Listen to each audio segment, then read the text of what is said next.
Hello everyone, welcome back. आज जो हमारा वीडियो होने वाला है वो होने वाला है किसके ऊपर? Revision on legislature. अच्छा, रिवीजन क्यों? क्योंकि भाई क्वेश्चन आंसर सॉल्व कर रहे हैं तो मतलब यही हुआ ना कि हम लोग जो चैप्टर है उसको रिवाइज करने वाले हैं, तो इसीलिए ये हमारा रिवीजन वीडियो होगा। ओके, तो हमारा जो रिवीजन वीडियो है ना, तो इसमें हम लोग क्या करने वाले हैं, जो हमने पार्ट 1 और पार्ट 2 में जितना भी चैप्टर को एक्सप्लेनेशन समझा है हम उसको रिवाइज करेंगे किसके थ्रू? क्वेश्चन और आंसर्स के टर्म में। अब मैं पहले बता दूं कि मैंने यहाँ पे किस टाइप के जो क्वेश्चंस हैं वो ऐड किए हुए हैं। तो देखो, हमारे आपके जो बुक है एनसीईआरटी के, तो वहाँ पे मोस्ट ऑफ जो है वो केस स्टडी है। क्लियर?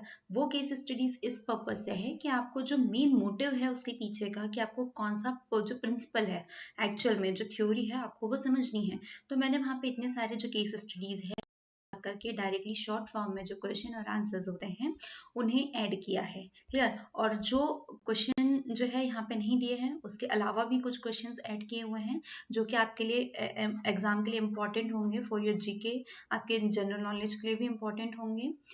अगर आप चाहते हैं कि जो एनसीईआरटी के जो केस स्टडीज ग्रुप डिस्कशंस है, केस स्टडी है, वो चैप्टर वो क्वेश्चंस को भी हम यहाँ पे डिस्कस करें तो प्लीज़ कमेंट्स में बता दीजिएगा। तो हम लोग नेक्स्ट जो भी चैप्टर आने वाले हैं तो उसके क्वेश्चन एंड आंसर में हम लोग उन क्वेश्चंस को भी डिस्कस कर लेंगे। तो चलो, आज का जो डिस्कशन है वो स्टार्ट करते हैं। तो आज हम लोग लेजिस्लेचर के जो क्वेश्चन आंसर्स है उसे सॉल्व करेंगे। तो अब हमारा जो फर्स्ट क्वेश्चन है वो होगा शुरू। The first question is, why can the Lok Sabha control the executive more effectively than Rajya Sabha? भाई इस क्वेश्चन को तो हम लोगों ने बहुत बार सॉल्व किया है। जब हम लोग समझ रहे थे ना, जब हम चैप्टर में पढ़ रहे थे, तभी हम लोगों ने बहुत अच्छे से 10 बार इस क्वेश्चन को देखा था कि लोकसभा जो है वो ज़्यादा इफेक्टिवली चलाती है, लोकसभा के पास ज़्यादा पावर्स होते हैं किसके इसमें? राज्यसभा के कंपैरिजन में। ठीक है, राज्यसभा के कंपैरिजन में हम मानते हैं कि लोकसभा के पास ज़्यादा पावर्स होते हैं और वो ज़्यादा अच्छे से कंट्रोल कर लेती है एग्जीक्यूटिव को। क्या होंगे इसके रीज़न? देखो, लोकसभा जो है वहाँ पे जो भी मेंबर्स होते हैं वो इलेक्टेड किसके द्वारा होते हैं? Directly by peoples. ठीक है, और राज्यसभा में क्या होता है? स्टेट लेजिस्लेटर जो है, लेजिस्लेटिव असेंबली, वो से इलेक्ट करती है। फिर ये मतलब पहले हम जो पीपल्स है वो स्टेट लेजिस्लेटिव असेंबली को इलेक्ट करती है, देन फिर वो राज्यसभा के मेंबर्स को इलेक्ट करते हैं। लेकिन लोकसभा में क्या होता है? डायरेक्टली जो पीपल्स है, मतलब पीपल है, वो डायरेक्टली इनको इलेक्ट करते हैं। फिर क्या होता है कि जो गवर्नमेंट होती है तो वहाँ पे मोस्ट ऑफ किसका राज होता है? इन्हीं का होता है, क्योंकि डायरेक्टली इलेक्ट करते हैं। तो एग्जीक्यूटिव में भी इनके मेंबर्स होते हैं, तो इसीलिए ये ज़्यादा स्मूथली इफेक्टिवली एग्जीक्यूटिव को क्या करती है? कंट्रोल कर पाती है। अब हमारा जो आंसर है, अब हमने ये तो एक्सप्लेनेशन में देख लिया, अब हमें इसको प्रेजेंट कैसे करना है ताकि हमारा जो एग्जामिनर है वो हमसे इम्प्रेस हो जाए, मीन्स हमारी राइटिंग से, हमारे कंटेंट से इम्प्रेस हो जाए और हमें अच्छे अच्छे मार्क्स दे दे। The government is form by the party who gets the majority in Lok Sabha. देखो, गवर्नमेंट की किससे बनती है? जो लोकसभा में जिसकी मेजोरिटी होती है उसी से गवर्नमेंट बनती है, तो लोकसभा का ही पार्ट है भाई, इसकी मेजोरिटी से ही तो गवर्नमेंट बन रही है। मतलब क्या हुआ? इसका सर्वोच्च होगा तो इन्हीं के पार्टी के मेंबर्स है तो इनका ज़्यादा सुनेंगी, तो इनसे ज़्यादा अच्छे से कंट्रोल होंगी। The member of Lok Sabha directly elected by people, ये रीजन अभी हम लोगों ने देख लिया। Lok Sabha enjoy the power to remove any executive from the office will the Rajya Sabha can't remove any executive from the office। अब लोकसभा जो है वो क्या करती है? जो एग्जीक्यूटिव जो जिससे जिनके लोकसभा से ही बन के तो एग्जीक्यूटिव गई है, तो ये क्या कर सकती है? किसी मेंबर को यहाँ से रिमूव कर सकती है। लेकिन जो राज्यसभा है इसके पास में ये पावर नहीं है। जो रिमूवल वाला पावर होता है तो वो इसको इंजॉय नहीं करती है, वो इसको रिमूव नहीं कर सकती है। तो इसीलिए कहा जाता है the Lok Sabha control executive more effectively than the Rajya Sabha can. Okay, चलिए, तो हमारा जो नेक्स्ट क्वेश्चन है वो, हाँ, और नेक्स्ट इम्पॉर्टेंट थिंग इज कि है आप अपनी लैंग्वेज में लिखने की कोशिश कीजिए। अब फर्स्ट राइटिंग आपने समझ चुके हैं, आप अपने हिसाब से इसे अपने वर्ड्स में लिखने की कोशिश कीजिए। जब आप इससे कर ले तो उसके बाद में एक बार आंसर देखिए, फिर आप अपने जो आंसर है उसको एक प्रॉपर वे में रखें, तो इससे रीजन बहुत अच्छे से हो जाएगा। और प्रैक्टिस जो है उससे इंसान तो परफेक्ट बनता ही बनता है, तो आपको बिना रट्टा मारे कोई भी चीज़ प्रॉपरली अच्छे से याद हो जाएंगी। नेक्स्ट क्वेश्चन है, Arrange the different stages of passing of a bill into a law in their correct sequence. ये वाला जो है मैंने डायरेक्टली यहाँ पर आंसर जो है उसको मेंशन किया है, ठीक है। उतना सारा थोड़ा लेंदी हो जाता है। उससे पहले अब हम लोग जो बिल है उसको समझते हैं। तो बिल एक्चुअली जब हम लोगों ने देखा था कि कैसे एक बिल जो है वो बिल बिकम अ एक्ट और अ लॉ, ठीक है, किस तरीके से बनता है। तो हमने इसके ऊपर बहुत सारे हम लोगों ने एक चार्ट देखा था, आपको याद होगा कि हम लोगों ने एक चार्ट देखा था, उसके थ्रू हमने इस चीज़ों को एक्सप्लेन किया था। आपके पास 3 ऑप्शन है। जो चैप्टर है वहाँ पे मैंने 2 चार्ट्स एक्सप्लेन किए थे, आप उन एक भी उठा करके अगर बना देते हैं तो आपको पूरे पूरे मार्क्स मिल सकते हैं, ठीक है। अगर आप वो नहीं करना चाहते, अगर आपको थ्योरी लिखने में ज़्यादा मज़ा आ रहा है तो आप इस तरीके से पॉइंट्स में इन चीज़ों को एक्सप्लेन कर सकते हैं, पॉइंट्स में एक्सप्लेन करें, ठीक है, या आप चार्ट बना के एक्सप्लेन करें, आपको इक्वली मार्क्स मिलने वाले हैं। क्लियर, क्योंकि दोनों ही चीज़ें आपको समझा रही है। चार्ट जो है वो थोड़ा नीट एंड क्लीन हो जाएगा क्योंकि आप कम स्पेस में ज़्यादा चीज़ें समझा रहे हैं सामने वाले को। एग्जामिनर जो है वो आपकी इस टैलेंट को भी देखता है ना।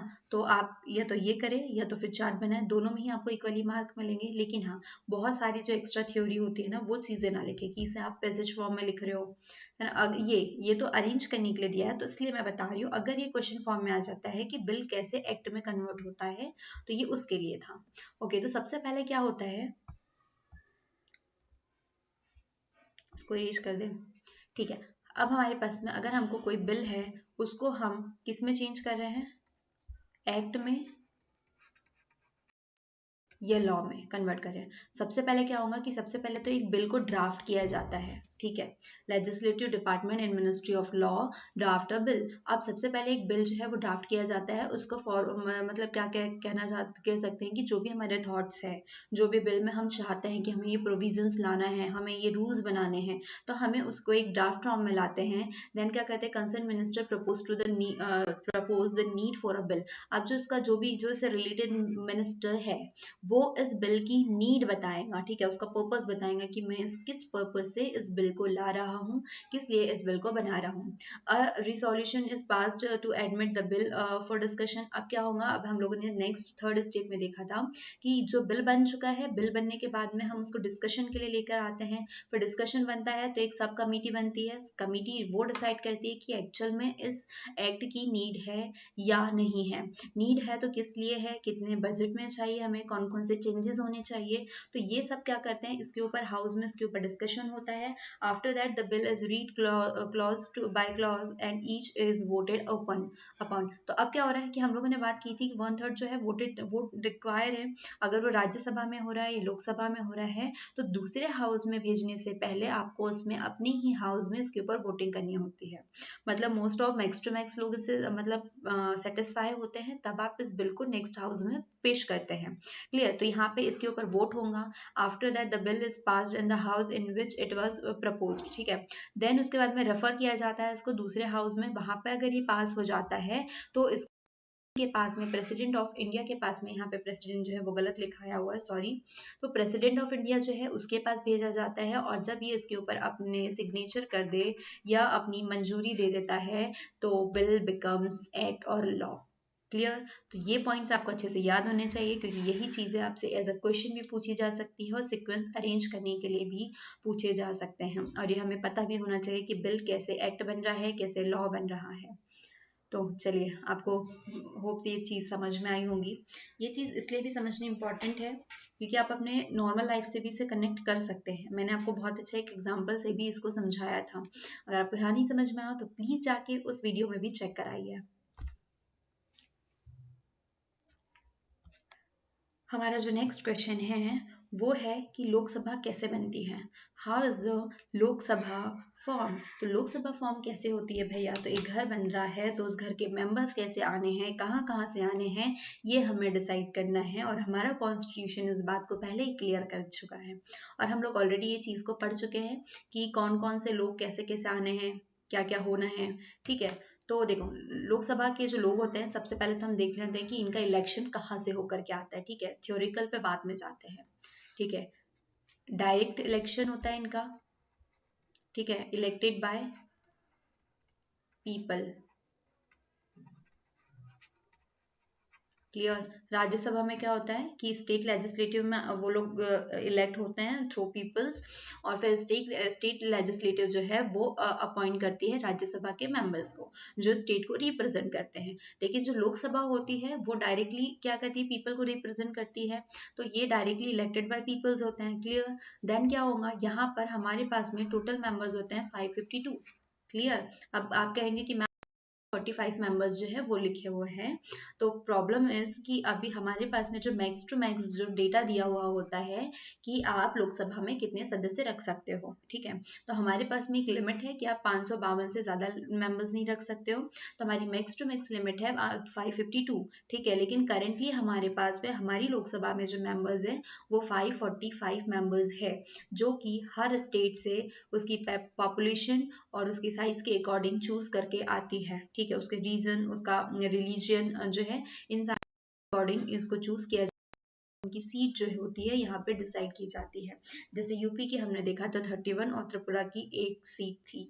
To election, the country is divided into constituency and member are elected from here, elected by who enjoy the right to vote.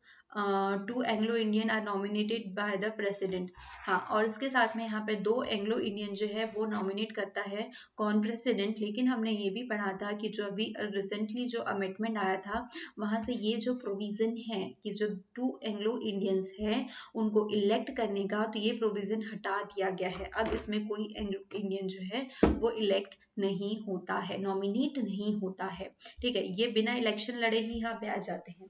जैसे राज्यसभा में 12 आ रहे थे, यहाँ पे 2 जो मेंबर्स है वो लोग यहाँ पे बाय प्रेसिडेंट आ जाते हैं। तो अब हमारा नेक्स्ट क्वेश्चन आने वाला है, व्हाट इज मनी बिल।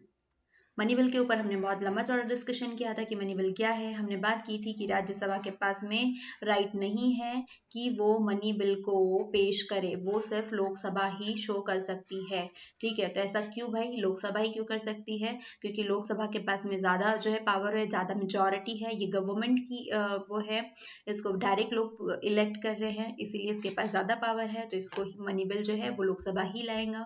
तो जो लोकसभा ही लाएगा, लेकिन अब बात आती है कि मनी बिल है क्या। Money bill contain matter like imposing, reducing expenditure, loan payment, जितना भी पैसे से रिलेटेड लेन देन है जो हमारे मम्मी और पापा ही देखते हैं, ठीक है। तो ये हो गई हमारी लोकसभा। ये राज्यसभा को इंटरफेयर नहीं करने देते हैं। राज्यसभा कौन होगी, हमारे छोटे भाई बहन, बड़े भाई बहन और हम लोग, ठीक है। तो यहाँ पे इंटरफेरेंस इनका किसी का होता नहीं है, क्योंकि इनकम भी यही ला रहे हैं, तो यही लोग देखेंगे। तो ये हो गया हमारा कौन सा, मम्मी पापा, लोकसभा हो गई, मनी बिल यही देखते हैं। लोन से रिलेटेड कि कहाँ से आपको टैक्स लेना है, किससे लोन लेकर के आना है, ठीक है। मतलब यदि किसी के पास में संसदीय पार्लियामेंट ही देखते हैं ना कि आपको लोन की नीड पड़ रही है, आपको लोन कितना चाहिए, क्या चाहिए, कहाँ से आप लेकर के आ रहे हो, किसको कितना देना है, कहाँ पे इन्वेस्ट करना है, कहाँ पे आपको एक्सपेंड करना है, कहाँ पे आपके पेमेंट्स लेने हैं, देने हैं, तो ये सारी चीजें जो होती है वो मनी बिल कहलाता है। और ये सारी चीजें सिर्फ लोकसभा ही पारित कर सकती है, ना कि Rajya Sabha. Money bill can be introduced only in Lok Sabha by a minister और not in the Rajya Sabha. Clear, यही बात हमने पहले कही थी। वही चीजों को जो हम बोल रहे हैं उसको बड़े अच्छे से सजा के, तमीज से, बड़े मतलब ऐसे सजा के रखना है कि हमारा जो एग्जामिनर है वो इम्प्रेस हो जाए, और खुशी खुशी अगर ये 5 मार्क का क्वेश्चन आता है तो वो हमें पूरे पूरे मार्क्स दे दे। क्लियर। चलिए तो बढ़ते हैं नेक्स्ट क्वेश्चन पे। अब हमारा नेक्स्ट क्वेश्चन है कि व्हाट इज स्टेट लेजिस्लेचर। वही स्टेट लेजिस्लेचर जो कि हमारे राज्यसभा के लोगों को भेजती है। तो भाई अब हमें बताइए कि जो राज्यसभा में जो इलेक्टेड होकर के आते हैं, अभी तक हम लोगों ने क्या पढ़ा था भाई, वेट वेट वेट, थोड़ा सा कुछ प्रॉब्लम हो रहा है। राज्य सभा, ये थोड़ा लेट कैच हो रहा है। क्लियर। तो वही स्टेट लेजिस्लेचर कौन है कि जो जिसमें लोग डायरेक्टली इलेक्ट होके आते हैं, और फिर वो जो है वहाँ के जो पीपल्स होते हैं, मतलब वहाँ के जो सिलेक्टेड लोग होते हैं, वो किसको इलेक्ट करके भेजते हैं, मतलब राज्यसभा में इलेक्ट करे लोगों को भेजते हैं। अब हमें बात कर रहे थे कि राज्यसभा जो है, राज्यसभा क्या होती है, डायरेक्टली स्टेट लेजिस्लेचर से यहाँ पर जो पीपल्स होते हैं वो चुन करके आते हैं और इनकी इलेक्शन के थ्रू यहाँ पर ये चीज़ें बनती हैं। तो अब स्टेट लेजिस्लेचर एक्चुअल में है क्या भाई, इसके मेन तो इसी के बारे में बात कर रहे हैं। तो स्टेट लेजिस्लेचर क्या है, तो स्टेट लेजिस्लेचर वो है जो कि सिर्फ स्टेट के बिहाफ पे काम करती है।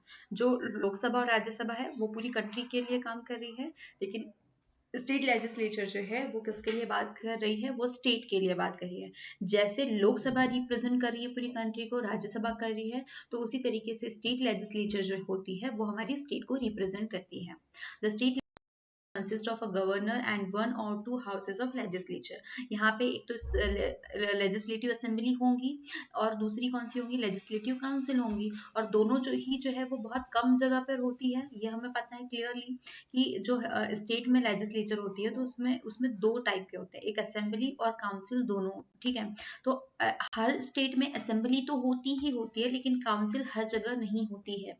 ये उन्हीं जगह होती है जहाँ पे वो रखना चाहे, जिनकी फाइनेंशियल कंडीशन अच्छी हो, जिनका बहुत ज़्यादा लार्जर एरिया हो, जिसको प्रोटेक्ट करने के लिए बहुत ज़्यादा लोग चाहिए होते हैं। जैसे कि लोकसभा और राज्यसभा हमने पूरे कंट्री के ऊपर, मतलब पूरे कंट्री के ऊपर लगाने के लिए रखे हैं। तो स्टेट लेजिस्लेटिव काउंसिल जो है बहुत रेयर जगह होती है और असेंबली जो होती है वो हर जगह पाई जाती है। क्लियर।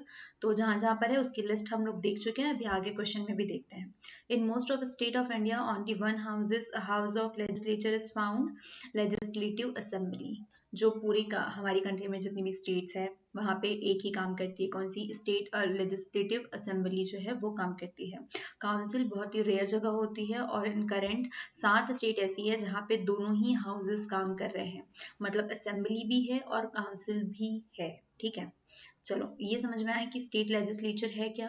तो ये जो स्टेट के ऊपर काम करती है और यहाँ पर इसका हेड जो हमारी पार्लियामेंट थी, पार्लियामेंट पूरे इंडिया के लिए थी, इसी तरीके है वो स्टेट के लिए, सिर्फ स्टेट के लिए। पार्लियामेंट में क्या हो रहा था, ये पार्लियामेंट में क्या चीज हो रही थी कि वहां पर प्रेसिडेंट जो है वो उसका हेड था, और जो लेजिस्लेटिव है मतलब स्टेट वाली, वहां पर उसका हेड कौन है, वो गवर्नर है, ठीक है। स्टेट लेजिस्लेटिव का जो स्ट्रक्चर है वो हम लोग देखते हैं। भाई क्या इशू हो रहा है, देवा देखो, स्टेट लेजिस्लेटिव का स्ट्रक्चर अगर हम देखें तो इसमें 3 पार्ट्स हो जाएंगे। फर्स्ट वन इज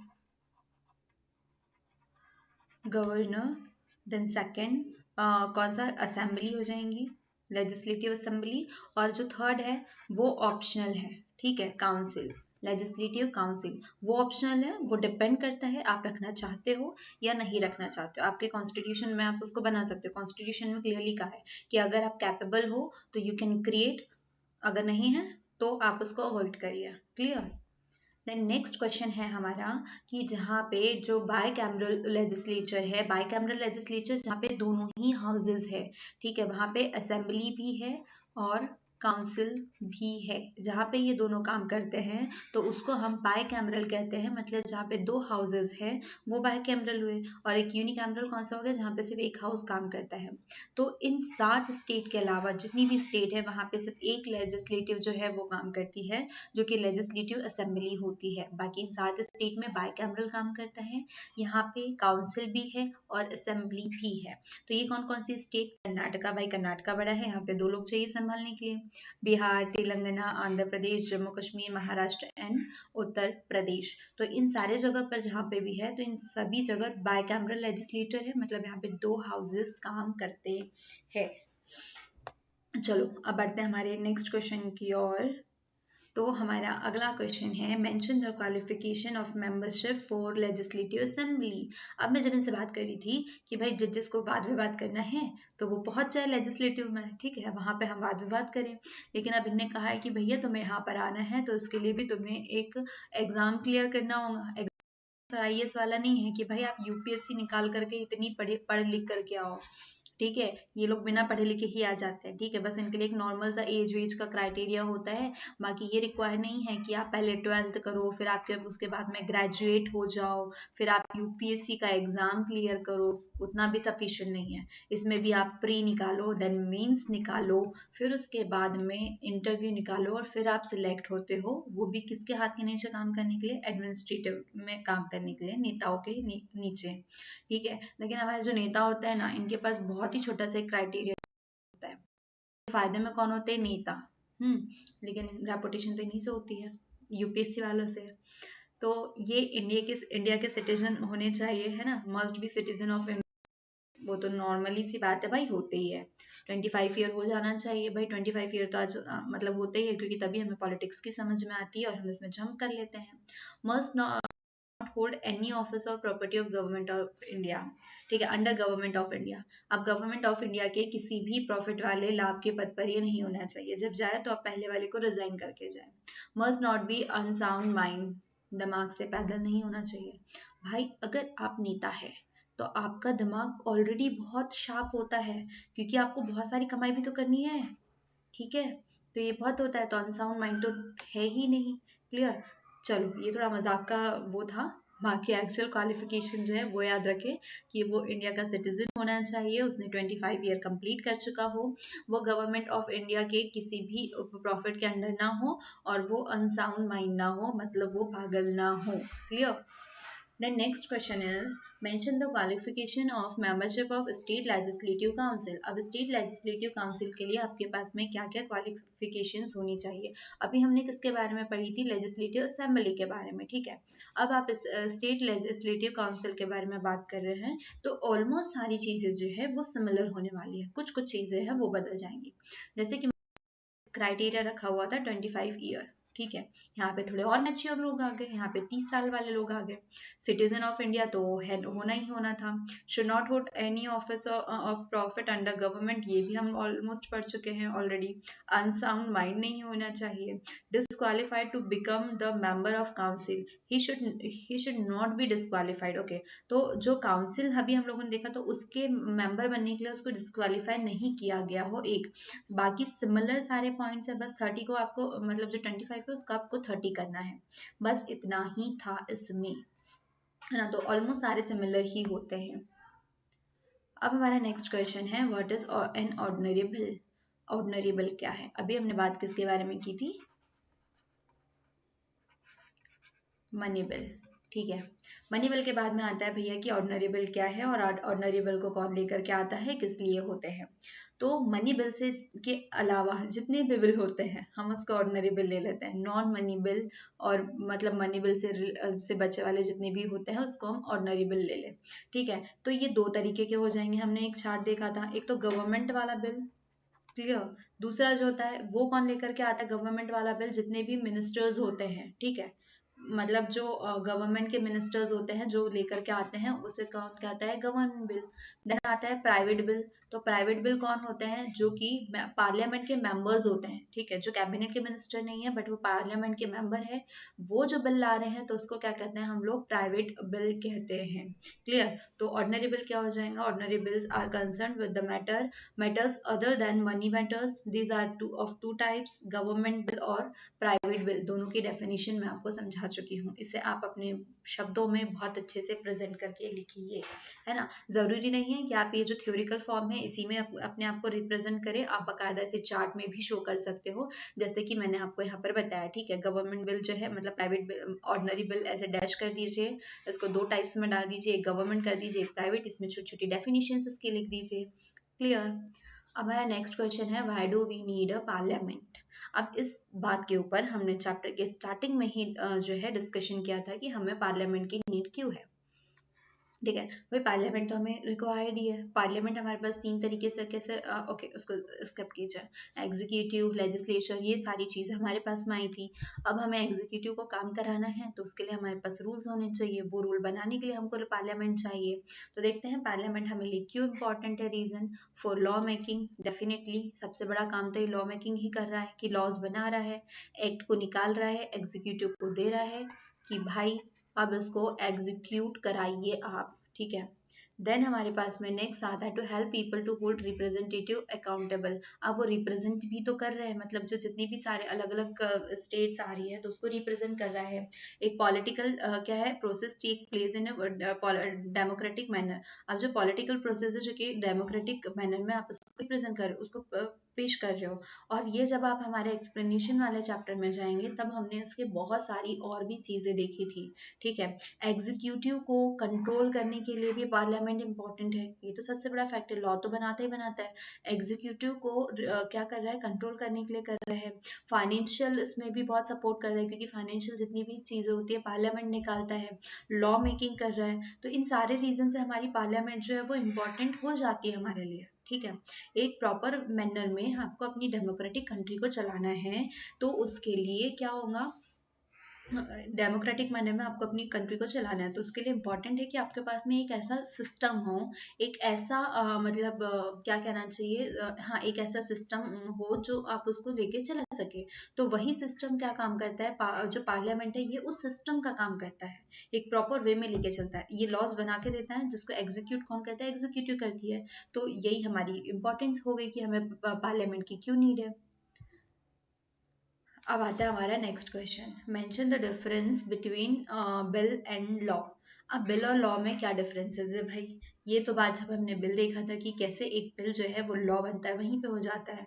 तो बिल जो होता है ये सिर्फ एक क्या होता है, एक आइडिया होता है, इसको हम ये बोल सकते हैं कि ये सिर्फ आइडिया है। ठीक है, अब ये जो आइडिया है, ठीक है, जब ये एक्चुअल फॉर्म में आ जाता है, जब हम इसको इम्प्लीमेंट कर देते हैं, ठीक है, अब हमने इसको इम्प्लीमेंटेशन में ले आया तो ये लॉ बन जाता है। ये हालांकि इसके पीछे का प्रोसीजर है कि बिल को ड्राफ्ट किया, फिर उसके बाद में उसकी फर्स्ट रीडिंग हुई, सेकंड हुई, थर्ड हुई, देन प्रेसिडेंट के पास में गया, फिर उसने सिग्नेचर किया, देन वो लॉ बन गया। लेकिन अभी हमारे पास मेन क्वेश्चन है कि बिल और इसमें जो डिफरेंस क्या है। तो देखो, ये एक पूरा परमिशन लेटर बन जाता है और ये सिर्फ एक आइडिया रह जाता है। Bill are the resolution introduced in Parliament for law-making process. When bill is passed by both the houses and sanctioned by the President, it becomes law. Clear, कि जब आप इसको इंट्रोड्यूस कराते हो, ये जो आइडिया है आप इसको एज ए ड्राफ्ट लेके जाते हो, तो आप इसको सिर्फ बिल कहते हो कि भाई ये आइडिया है, ये प्रपोजल है, ये हमारा ड्राफ्ट है। जब आप बिल को ड्राफ्ट में शो करते हो तो आप इसको हो, जब ये दोनों हाउसेस से क्लियर हो जाता है, इसको प्रेसिडेंट क्लियर कर देता है, इसको अपना अप्रूवल दे देता है, तो बिल जो है वो क्या बन जाता है, लॉ बन जाता है। और अब हम इसी को क्या कहते हैं, लॉ कहते हैं, बिल बिकम्स लॉ। क्लियर, चलिए बढ़ते हैं आगे।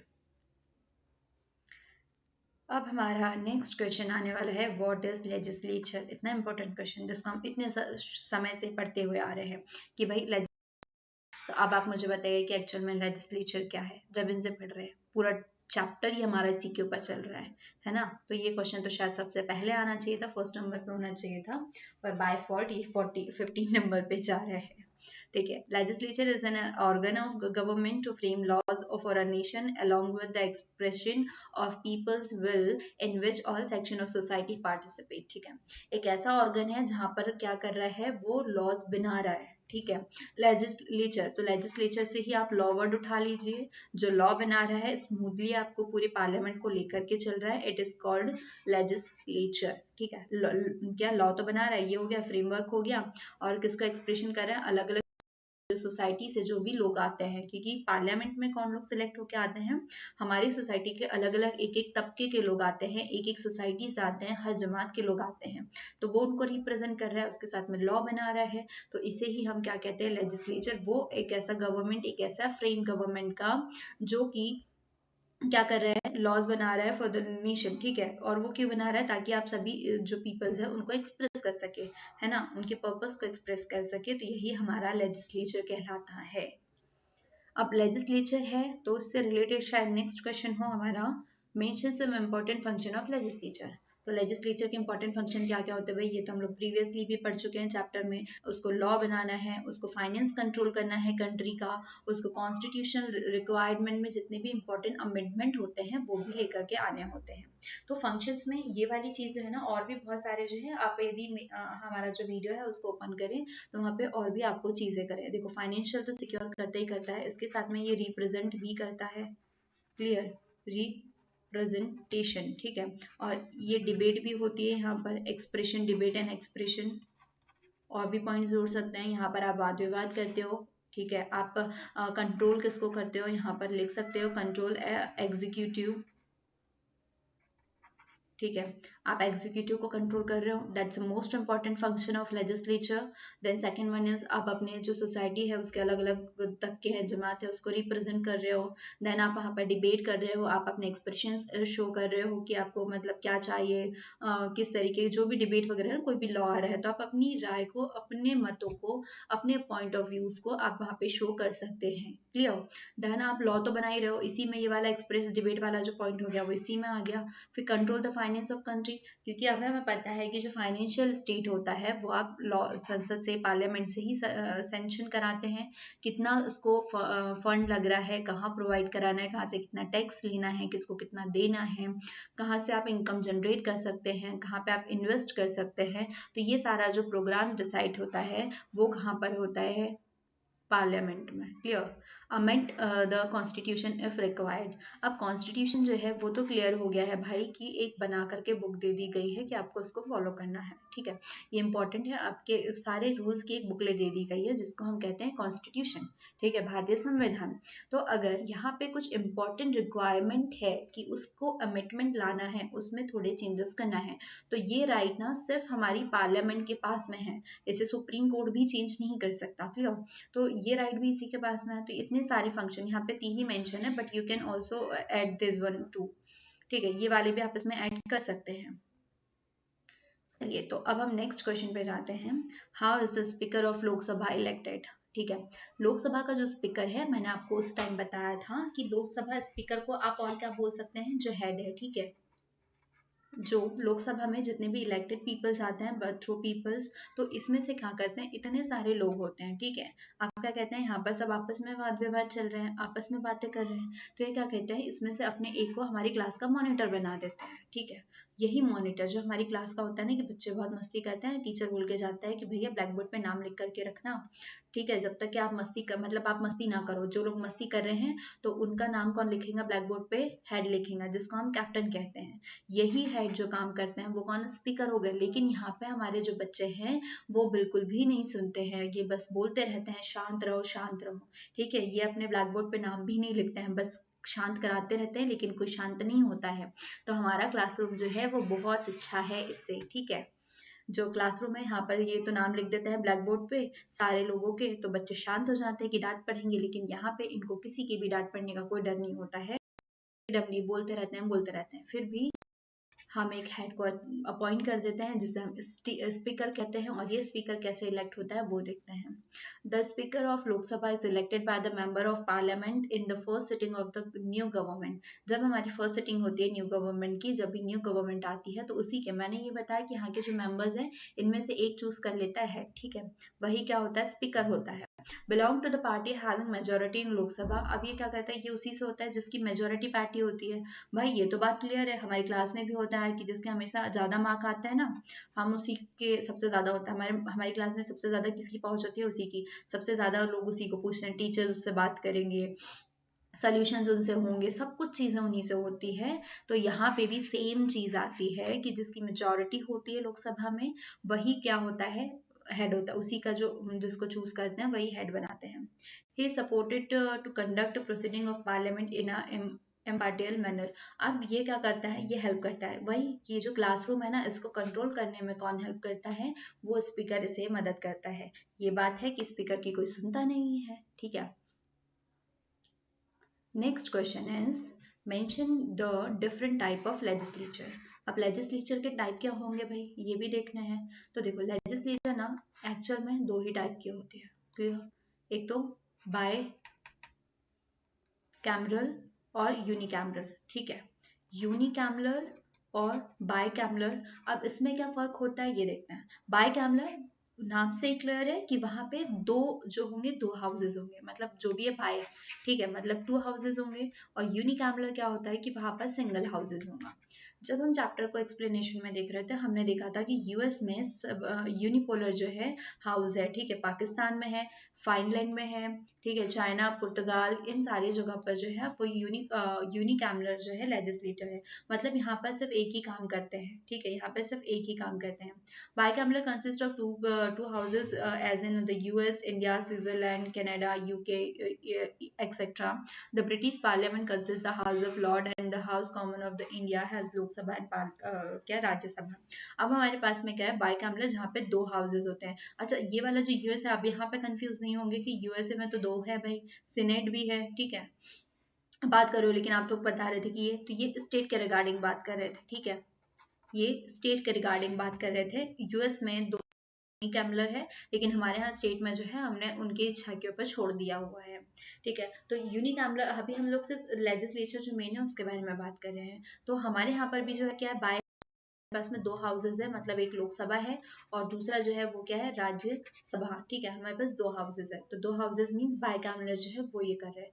तो हमें यहाँ पर मेन एक्सप्लेन करना है कि कितने टाइप की जो होती है लेजिस्लेचर होती है। तो there are two types of legislature, first one bicameral, second one is unicameral. Bicameral में क्या होता है, 2 हाउसेज होते हैं, ठीक है, और यूनिकैमुलर में 1 होता है। विद द एग्जांपल आपको शो करना होगा कि कहाँ पे कौन कौन से हैं, क्योंकि आपको बहुत अच्छे से मतलब क्या आपके एग्जाम मतलब जो आंसर है उस पर वजन रखता है, और शायद ये आपसे पूछ लिया जाए एमसीक्यूज में। USA, India, Switzerland, Canada, UK, यहाँ पर क्या है बाइकैमुलर। फाइनलैंड, चाइना, पुर्तगाल, यहाँ पे यूनिकैमुलर, यहाँ पे सिर्फ एक ही हाउस काम करता है। क्लियर। अब हमारा नेक्स्ट क्वेश्चन है, how is the Rajya Sabha format. हमने लोकसभा पढ़ लिया ना, ठीक है, लोकसभा पढ़ चुके हैं। अब बात आती है राज्यसभा की। राज्यसभा में एक्चुअल में मेंबर होते हैं 250।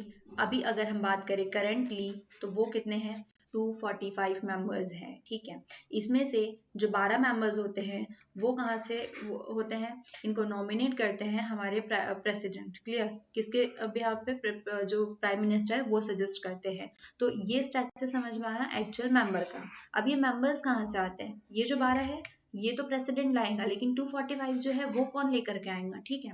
तो ये हमारे जो है स्टेट लेजिस्लेटिव जो है असेंबलीज है, वहां पे क्या करते हैं, डायरेक्टली जो पीपल है ये उनको इलेक्ट करते हैं। फिर उसके बाद में क्या हो रहा है, ये उनको इलेक्ट कर रहे हैं, तो ये वाले वहां से जो स्टेट लेजिस्लेटिव है तो वहां से ये कुछ लोगों को उठा करके ये भेजते हैं राज्यसभा में कि जाओ अब तुम राज्यसभा में अपनी स्टेट को रिप्रेजेंट करो, ठीक है। इसको हम इसलिए सेकेंड चैम्बर कहते हैं, क्योंकि ये सेकेंड चैम्बर के थ्रू होते हैं, ठीक है। पहले किसी और चैम्बर में आ जाते हैं, फिर वहां से हमारे पास दूसरे चैम्बर में आते हैं। क्लियर। तो इसलिए सेकेंड वो हो गया, क्लियर हो गया। देखो Rajya Sabha consist 250 members, out of 250 12 member are elected by the president who have distinction in the various field, जो कि गेम्स है, आर्ट, एग्रीकल्चर, लिटरेचर, इन सारे एरिया से इनको चूज किया जाता है जहाँ पे इनका बेस्ट परफॉर्मेंस हो। Rest of the member are elected by the state legislative assembly, जो मैं आपको बता चुकी हूँ। It has a tenure of 6 years and 1/3 member get retire after every 2 years। ये भी क्लियर, ये चीज हम लोग देख चुके हैं। ये जो है 6 साल के लिए होता है और ये परमानेंट होता है, ठीक है। ये कभी डिस्ट्रॉय नहीं होता। लोकसभा क्या होती है, हर 5 साल में डिस्ट्रॉय हो जाती है, लेकिन जो हमारी राज्यसभा है वो डिस्ट्रॉय नहीं होती है। ये 6 साल तक के, इसका मतलब कैसे 6 साल के बाद डिस्ट्रॉय नहीं होती है, क्या होता है कि 2 साल में फिर 1/3 मेंबर जो है वो रिटायर हो जाते हैं, फिर ये जो 1/3 सीट खाली है इसके लिए इलेक्शन हो जाता है, ठीक है। इलेक्शन हुए, फिर इसको रिप्लेस कर दिया, फिर 2 साल बाद में और 1/3 लोग रिटायर हो गए, फिर उस पर इलेक्शन करके उसको फुलफिल किया। तो ऐसे करके ये जो है कंटिन्यू चलते जाते हैं। तो ऐसे करके जो मेंबर होता है, एक मेंबर 6 साल तक के काम करता है। राज्यसभा कभी खत्म नहीं होती, क्लियर। राज्यसभा जो है वो कभी खत्म नहीं होती है, उसके जो मेंबर्स होते हैं वो 6 साल तक के काम करते हैं और 6 साल के बाद में वो रिटायर हो जाते हैं। तो ऐसा हर 2 साल में होता है कि 1/3 जो लोग हैं वो रिटायर होते जाते हैं, उनके ऊपर फिर चुनाव करते हैं, फिर उनको सीट भरते हैं, फिर वो 6 साल बाद जो है वो रिटायर हो जाते हैं। तो हर 2 साल में क्या होता है, यहाँ पर 6 साल 2 साल में कंफ्यूज नहीं होना है। एक मेंबर देखो, एक मेंबर जो है वो 6 साल तक के रहता है, लेकिन इसके दौरान क्या होता है, यहाँ पे हर 2 साल में इस पूरे जो 245 मेंबर्स है ना, इसमें से 1/3 जो है वो रिटायर होते जाते हैं। इसमें से पहले वाले रिटायर हो रहे हैं, फिर इसमें आ रहे हैं। ऐसे ही जो सिस्टम है वो चलते रहता है और वो कंटिन्यू जो है प्रोसेस बनी हुई रहती है। अब हमारा नेक्स्ट क्वेश्चन है जो कि हम देखने वाले हैं, वो है what are the power of speaker of Lok Sabha. तो भाई अब यहाँ पर ना वो पावर्स बिल्कुल याद मत रखिए जो मैं कह रही हूँ, कि सामने वाला अभी तक के कहते आई हूँ कि वो कहते हैं शांत रहिए, बैठ जाइए, आपको मौका मिलेगा, आपकी टर्न आएंगी, आप ज्यादा बोल गए हैं, कम बोल गए हैं। तो प्लीज ये वाले जो चीजें है ना, तो ये याद करके ये वाले लिख मत दीजिएगा कि स्पीकर जो है वो ये सारी बातें करते हैं। इसके अलावा स्पीकर के और भी रिस्पॉन्सिबिलिटीज होती है जो उन्हें कभी मिलती नहीं है करने के लिए, ठीक है, बट फिर भी थोड़ी बहुत हो जाती है। The speaker preside over the meeting of Lok Sabha, ठीक है, अब जो स्पीकर होता है, पूरी जो मीटिंग होता है उसको तो हेड होता है, वो उसी को अरेंज करता है। चेयरपर्सन, देखो, he appoint the chairperson and other member of select committee, अब जो भी कमेटी है तो उसके अदर मेंबर्स को सिलेक्ट करेगा, चेयरपर्सन को सिलेक्ट करेगा। फिर क्या है, privilege of the member of the Lok Sabha, अब वो गार्जियन होता है privilege of the member of the Lok Sabha, ठीक है, जो मेन गार्जियन है लोकसभा का वो यही होगा। He enjoy the power of grand permission to the introduced of bill in the house, अब क्या होगा, कोई भी बिल आ रहा है तो इंट्रोड्यूस करने का जो बड़ा सा ग्रैंड परमिशन है ना, वो किसको मिलने वाला है, जो स्पीकर है उससे ही मिलने वाला है, इससे ज्यादा इनके पास कोई राइट्स नहीं होता है, ठीक है, ये भी थोड़ा बहुत कभी मिल गया तो क्लियर। बाकी इतनी ही रिस्पॉन्सिबिलिटीज होती है। एक क्या क्लास मॉनिटर वाली बोल सकते हैं, ठीक है, कि कोई न्यूज, हम क्लास मॉनिटर क्या होता है कि जब कोई हमारे पास नोटिस आता है ना क्लास में, जब कोई नहीं होता तो वो क्या करता है, वो नोटिस कौन पढ़ता है, क्लास मॉनिटर ही पढ़ के पूरी क्लास को बताता है। तो ऐसे ही जब कोई बिल आता है तो उसको इंट्रोड्यूस कौन कराता है, स्पीकर, क्लियर। और जब तक के क्लास में कोई नहीं है, हेड नहीं है, तो उसका पूरा स्वामित्व किसके पास आ जाता है, क्लास मॉनिटर, क्लास मॉनिटर ही हेड होता है ना, तो वैसे स्पीकर जो है वो लोकसभा के हेड होते हैं। Then next question is, how are the member of a state legislative assembly elected, अब जो state legislative sorry legislative assembly जो है वो इलेक्टेड कैसे होते हैं। अब बात उसी की हो रही होंगी, स्टेट की, ठीक है, स्टेट लेजिस्लेटिव असेंबली जो है वहाँ पे जो लोग होते हैं, जो पर्सन्स होते हैं, मेंबर्स, वो कैसे इलेक्ट होकर के आते हैं। तो स्टेट लेजिस्लेटिव में हमें पता है वो डायरेक्टली जो होते हैं वो इलेक्ट होके आते हैं। The member of the legislative assembly are elected by the people of concerned state on the basis of universal adult franchise, clear, जो वहाँ का यूथ जो है उसकी जो फ्रेंचाइजी है उसके अकॉर्डिंग ही वहाँ पर क्या होता है, वो लोग इलेक्ट होकर के यहाँ पे पहुँचते हैं। Every state is divided into the constituency on the basis of population, अब पॉपुलेशन के हिसाब से ही वो डिवाइड होती है। फिर क्या, इलेक्ट ओनली वन मेंबर, अब इसमें से एवरी जो एक एक जो एरिया होता है, हर एरिया, क्योंकि देखो पूरे एरिया जो है वो पॉपुलेशन के हिसाब से कंटिन्यूएंसीज के हिसाब से डिवाइड हो जाता है। अब हर एक एरिया से सिर्फ एक मेंबर जो है वोट करके आता है, मतलब पूरी स्टेट, अगर मैंने यूपी को पूरा डिवाइड कर दिया तो ऐसे करके यहाँ पर 31 पार्ट्स बन गए, और इन 31 पार्ट्स में से एक एक जो है उठ करके आ जाते हैं और यहाँ पर इनकी पोजीशन बन जाती है। Only those voters can participate in the election whose name in their voter list, ये तो डेफिनेटली कॉमन सेंस वाली बात है। अगर आपके पास वोटर आईडी है, वोटर लिस्ट में नॉमिनेटेड है, तो आप डेफिनेटली अपना जो है वोट दे सकते हो जिस भी पार्टी को आप चाहते हो, क्लियर। अब हमारा नेक्स्ट क्वेश्चन है, what are the power of legislative assembly. अब लेजिस्लेटिव असेंबली के पावर्स क्या है, अभी तक हमने लोकसभा के देखे, राज्यसभा के देखे, तो भाई जब लोकसभा राज्यसभा के हम पूरे पार्लियामेंट के रिगार्डिंग देख रहे थे, तो वही पावर्स जो है वो स्टेट के रिगार्डिंग स्टेट असेंबली के होने वाले हैं, जो लोकसभा को पावर्स मिलते हैं, ठीक है, वही लोकसभा वाले पावर्स जो है वो स्टेट में स्टेट असेंबली को मिलते हैं, है ना, जो राज्यसभा वाले होंगे वो काउंसिल को मिलेंगे। It makes law on subject included in the state list and concurrent list. State list में जितने भी टॉपिक्स आते हैं इनके ऊपर ही अपने लॉज बना सकते हैं। Money bill can be introduce only in legislative assembly, जैसे कि लोकसभा में मनी बिल इंट्रोड्यूस कराया जा रहा था, राज्यसभा नहीं कर रही थी, तो वैसे ही असेंबली जो है वही मनी बिल ला सकती है, काउंसिल नहीं ला सकती। The member of legislative assembly participate in the election of the president, हाँ, that's most important। जब प्रेसिडेंट का चुनाव होता है, ठीक है, जब प्रेसिडेंट को नॉमिनेट कर रहे होते हैं, सेलेक्ट कर रहे होते हैं, तो उनके इलेक्शन में जो स्टेट लेजिस्लेटिव है वो भी पार्टिसिपेट करती है। यहाँ पे क्वेश्चन उठ के आता है, क्या वाइस प्रेसिडेंट में भी ये होता है, तो वाइस प्रेसिडेंट में नहीं होता है। वाइस प्रेसिडेंट में सिर्फ लोकसभा और राज्यसभा दोनों मिलकर करके ये काम कर लेती है। तो जो स्टेट लेजिस्लेटिव असेंबली है वो प्रेसिडेंट के इलेक्शन में भी अपना योगदान देती है भैया, तो इम्पोर्टेंट तो है। It exercise for executive of state, जैसे कि वहां पे बात हो रही थी, हमने क्या कहा, लोकसभा का ही काम कर रही है स्टेट में स्टेट असेंबली। लोकसभा के जितने राइट्स होंगे स्टेट असेंबली में जो है स्टेट में स्टेट असेंबली के वही राइट्स होंगे। तो मनी बिल तो ये ला सकता है, फिर उसके बाद में जो एग्जीक्यूटिव होंगी, जो स्टेट एग्जीक्यूटिव होंगी, उसके ऊपर कौन कंट्रोल करेगा, स्टेट लेजिस्लेटिव असेंबली उसको कंट्रोल करने वाली है। अब हमारा नेक्स्ट क्वेश्चन है, how does the legislative assembly control the council of minister. अब जो स्टेट लेजिस्लेटिव है वो काउंसिल ऑफ मिनिस्टर को कैसे कंट्रोल करती है, यही बात हम लोग लोकसभा के रिगार्डिंग भी बात कर सकते हैं कि कैसे लोकसभा जो है वो काउंसिल ऑफ मिनिस्टर को कंट्रोल करती है। या यहाँ पर मैं बात करूँ तो ये काउंसिल ऑफ मिनिस्टर जो है इतने को हटा करके डायरेक्टली यहाँ पर लिख दे एग्जीक्यूटिव। सेम क्वेश्चन, ठीक है, सेम क्वेश्चन जो है वो यहाँ पर क्लियर होता है। जो स्टेट में जो लोकसभा है वो किसको कंट्रोल कर रही है, एग्जीक्यूटिव को, पूरे पार्लियामेंट के रिगार्डिंग, ठीक है।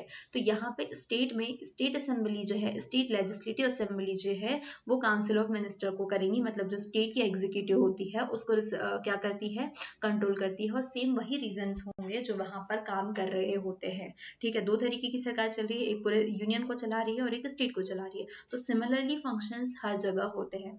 The Council of Ministers is the state responsible to the legislative assembly. Its function and legislative assembly passes no confidence motion against council of minister. It has to resign. अगर यहाँ पर no confidence जो है motion create होता है तो वहाँ पे council of minister को क्या करना होता है, resign करना होता है। अगर इनके against किसी भी minister के against किसी एक minister के against आता है, that mean पूरे जो ministers है उनके against no confidence motion जो है वो create होता है। अगर इसके responsibility में अगर किसी एक पे कोई ये लग रहा है तो वो पूरी जो गैंग है उसको क्या करना होगा, रिजाइन करना होगा। If a money bill is rejected by the legislative assembly the council of minister has to resign. अगर मनी बिल जो है वो लेजिस्लेटिव असेंबली ने रिजाइन मतलब उसको रिजेक्ट कर दिया है तो भी काउंसिल ऑफ मिनिस्टर को रिजाइन करना पड़ता है। The legislative assembly exercise full control over the council of minister. अब जो काउंसिल ऑफ मिनिस्टर है तो ये पूरी तरीके से पकड़ में, जितनी तो लोकसभा में नहीं भैया, इतनी पकड़ यहाँ पर इन लोगों ने बना रखी हुई है। तो अब तक के हम, अच्छा एक और क्वेश्चन है भाई, how is Lok Sabha more powerful than Rajya Sabha, that's a more important question, ठीक है, most important question, okay sorry. तो वहां पे अब क्या चीज होती है, अभी तक के हम लोग पढ़ते हुए आए हैं कि लोकसभा में पावरफुल क्यों जाती है, क्योंकि ये गवर्नमेंट का पार्ट है, ठीक है, गवर्नमेंट, क्योंकि इसको डायरेक्टली जो है जो लोग हैं, जो पीपल है वो इलेक्ट करके ला रहे हैं, ठीक है। ये जो है ये स्टेट लेजिस्लेटिव से आ रही है, सेकंड चैम्बर से आ रही है, तो इतना इंपॉर्टेंट नहीं हो जाती। ये पावरफुल क्योंकि इसके पास एक्स्ट्रा पावर्स दिए, जैसे मनी बिल दिए हुए हैं, इम्पीचमेंट का पावर दिया हुआ है, किसी स्पेशल अमेंडमेंट जो है कॉन्स्टिट्यूशन अमेंडमेंट उसके पावर्स दिए हुए हैं। तो इससे कि जिसके उसको पावर मिलती है तो अपने आप ही ज्यादा पावरफुल हो जाती है then Rajya Sabha. Lok Sabha exercise full control over the executive will the Rajya Sabha does not exercise any effective control. ये क्या करती है, एग्जीक्यूटिव के मिनिस्टर को भी रिजाइन करवा सकती है, ये नहीं कर पाती है, इसीलिए, ठीक है, इसका कंट्रोल भी इसके ऊपर होता है। फिर क्या होता है, लोकसभा में से ही एग्जीक्यूटिव बनती है ना, मतलब जिसकी मेजॉरिटी होती है वही एग्जीक्यूटिव में बना लेते हैं, तो इसलिए भी यहाँ पर इसका ज्यादा कंट्रोल हो जाता है क्योंकि इसी की पार्टी के लोग हैं। The member of Lok Sabha are elected by the direct participant of the people, while Rajya Sabha is formed by an indirect election. ये फर्स्ट पॉइंट में ही आपको क्लियर कर दिया गया है। The money bill are introduced only in Lok Sabha and only signed by recommendation to the Rajya Sabha, and if within 40 days it is not returned, it is assumed to be passed. हम लोगों ने बात किया कि money bill जो है वो राज्यसभा में भेजा जाता है, लेकिन अगर ये इसके ऊपर कोई रिकमेंडेड नहीं करती है तो इसको फिर भी एक्सेप्ट करना होता है। बस आप इसमें थोड़े बहुत चेंजेस करने के लिए बोल सकते हो, लेकिन आप इसको कभी भी अनएक्सेप्ट नहीं कर सकते, आप इसको रिफ्यूज नहीं कर सकते, ठीक है। 14 दिन में अगर आप इसको रिटर्न नहीं करते हो, आप अपने पास रख देते हो, तो हमें कोई फर्क नहीं पड़ता है, हम तो भी बिल लाएंगे, तो भी पास करेंगे, आपके ओपिनियन से हमें कोई फर्क नहीं पड़ता है, ये हमारी लोकसभा कहती है, तो भी हम इसको पास मान लेते हैं। ओके, तो अब तक के हमने क्या क्या पढ़ा, पूरा लेजिस्लेचर जो है वो हमने डन कर लिया।